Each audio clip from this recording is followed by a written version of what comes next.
Good morning and welcome to this Ash Wednesday Scoreboard, the morning report.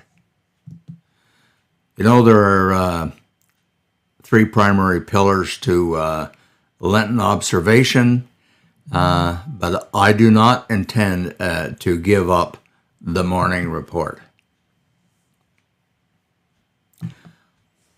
Okay, let's get right at it. The list is too long for this old guy to read, but you can see there was a plethora of transactions in the NHL yesterday as we're approaching the trade deadline. You can come back on replay and pause this and read through that entire list if that turns your crank, of course. Tuesday, February 21st, in the NHL, Tampa Bay 6 over Anaheim. They're keeping pace with Toronto. Look at this. There's John McCauley's Detroit Red Wings 3-1 over Washington. Montreal 5 at New Jersey 2. Carolina 4-1 over St. Louis Blues. Toronto back on the winning track. Doubled the score on the Sabres, 6-3. Sorry, Harper. Minnesota 2, Los Angeles 1. In the shootout, Nashville 5, Vancouver 4. Canucks, coaching change. Well, there's been some changes, but results on the scoreboard don't seem to verify that. Chicago back in the winning tracks again. 3-2 shootout win over Las Vegas Golden Knights, and the Oilers 4-2 over Philadelphia. 3 games on tap in the NHL tonight. Winnipeg at the Islanders, Calgary at Arizona, and Chicago at Dallas. Taking a look at who's hot over the last 10 games in the NHL, look who's snuck in there. Mitch Marner, number 16, Toronto Maple Leafs. He's in there with 15 points, 3 goals, and 12 assists in his last 10 games. I don't know if we had anything else to report in the NHL. Let's go a little closer to home. CCHL. Why am I looking around for that horn? You see Monday's scores up there, and of course we're still brimming over that 2-1 overtime win over Kempfel 73s. Last night in the league, Carleton Place 3-2 winners over Rockland. Gives Carleton Place a couple of points to stay ahead of the Braves.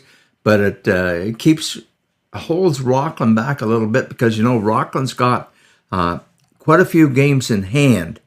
So we like to keep an eye on them. We better keep an eye on them.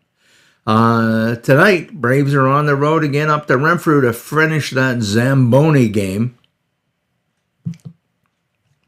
And here's a quick look at the CCHL standings. So the Bears are still leading that Robinson division, a narrow 2-point lead over Carleton Place Canadians. And then if we look down there, Brockville sitting at 53, not a bad spot to be in. You know, they could be sneaking up there. No action in the queue to report on Evan Boucher. Let's see if we have. Here we have Gavin McCarthy and his Oakville Blades. They're in Brantford tomorrow night, and they go a little further north to play against Collingwood and the Blues and the ex-Braves, Luke Chore. Be nice if we had a report on that. From the Ontario Hockey League, I guess we don't have much there to report on Gavin White, except we do have Thursday. Windsor is in Peterborough for the regularly scheduled Thursday night activity in Peterborough. Out west, and I mean west, Ryan Gillespie, Salmon Arm, they play Friday night. They host Merritt, and on Saturday they are at Cranbrook.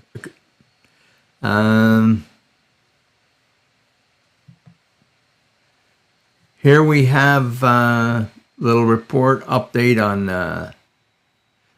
Well, that's from Cody's games on the weekend, and a little further west. Whoever thought Pennsylvania would be considered west? But there's the Big Ten standings in NCAA hockey. You can see Penn State just ahead of University of Wisconsin, who they are hosting for 2 games this weekend. I don't think the Macs or the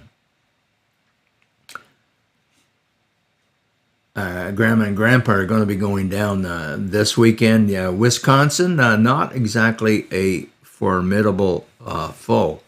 Well, I guess that's sort of it for today, folks. Thanks very much for watching, and we'll be back tomorrow with the score.